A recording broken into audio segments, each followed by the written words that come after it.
मुंबई भाजप अध्यक्ष अमित साटम यांनी पुन्हा एकदा ऐन मुंबई महापालिका निवडणुकीच्या धामधुमीत मतांच्या ध्रुवीकरणाचा प्रयत्न सुरू केल्याची चर्चा आहे। अमित साटमांनी मुंबईवर हिरवं वादळ घोंगावत असून ते परत पाठवण्यासाठीची ही निवडणूक असल्याचं म्हटलं।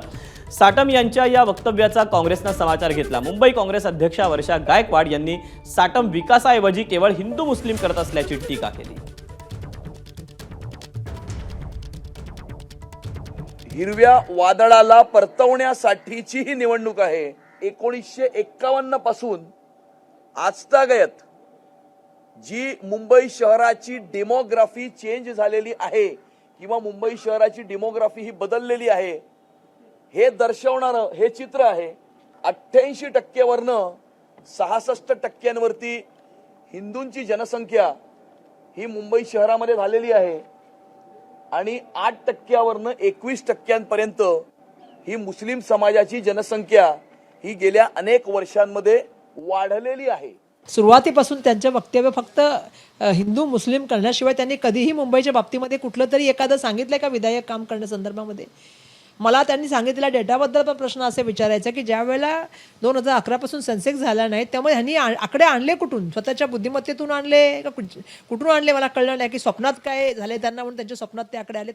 दुर्दैवाने तुम्हाला मी सांगते ही निवडणूक सातत्याने त्यांनी धर्मावर नेण्याचं काम केलेलं आहे। मुंबईकरांच्या कुठल्याही प्रश्नावर ते बोलत नाहीये। मालाड मालवणीचे काँग्रेस आमदार असलम शेख आणि राष्ट्रवादीचे नेते नवाब मलिकांनी देखील अमित साटम यांच्या या वक्तव्याचा समाचार घेतला। पाहूया।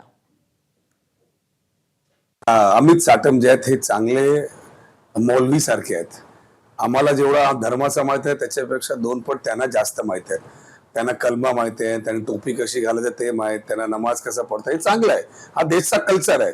आम्हालाही माहिती आहे की धर्म कसा असतोय। आम्ही गुरुद्वारामध्ये जातो तर त्यांचा कल्चर कसा असतोय, आम्हीही कधी जागरणमध्ये जातोय तर त्याचा कल्चर कसा असतोय आम्हालाही माहिती आहे आणि आम्हाला अभिमान आहे। पण त्यांनी हे सगळं आधी केलेलं आहे मतदानासाठी, निवडणुकासाठी। मग आज त्यांना मुस्लिम पासून का एलर्जी हे त्यांनी स्वतःला हा प्रश्न विचारला पाहिजे। या बांगलादेशी घुसखोरांबाबत गेली 50 वर्ष या मुंबईमध्ये पोलीस खातं आयडेंटिफिकेशन करतो, कोर्टासमोर त्यांना हजर करतो। काही पश्चिम बंगालची लोक असतात त्यांचे पुरावे मागून घेत आहे, मग कोर्टाच्या ऑर्डर घेऊन त्याला या देशातून बाहेर काढण्याचा कार्यक्रम आजपासून नाही, गेली 50 वर्ष सुरू आहे।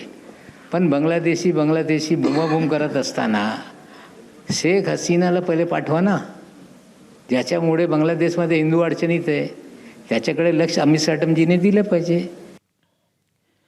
महापालिका निवडणुकीच्या प्रचारात विकास कामं आणि आपले चिन्ह मतदारांपर्यंत कसे पोहोचले याची काळजी प्रत्येक पक्ष घेत आहे। मात्र या सर्व रणधुमाळीत भाजपला राज्य निवडणूक आयोगानं दणका दिला।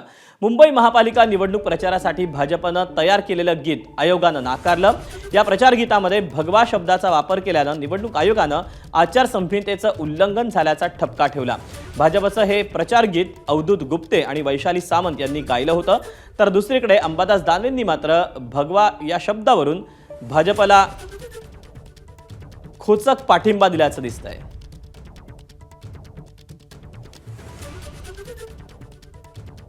भगवा हा शब्द चुकीचा आहे असं मला वाटतं। भगवा आहे हा भगवा आहे, त्याला काय प्रॉब्लेम? मी भगवा घालून फिरतो, हा भगवा आहेच ना। त्याला मला असं वाटत नाही निवडणूक आयोगाने अशा पद्धतीनं ऑब्जेक्शन घ्यावं।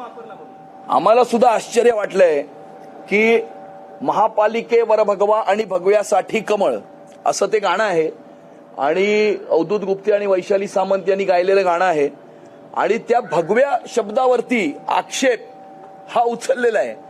त्याच्यामधल्या मराठी या शब्दावरती सुद्धा आक्षेप हा उचललेला आहे आणि मला असं वाटतं की आम्हाला मोठ्या प्रमाणावरती शॉक लागलाय की अशा प्रकारचा मराठी आणि भगव्यावरती जर कोणी आक्षेप उचलणार असेल तर मला असं वाटतं की मी सांगितलेल्या या सगळ्या ज्या गोष्टी आहेत त्या कुठे ना कुठे खऱ्या ठरतायत।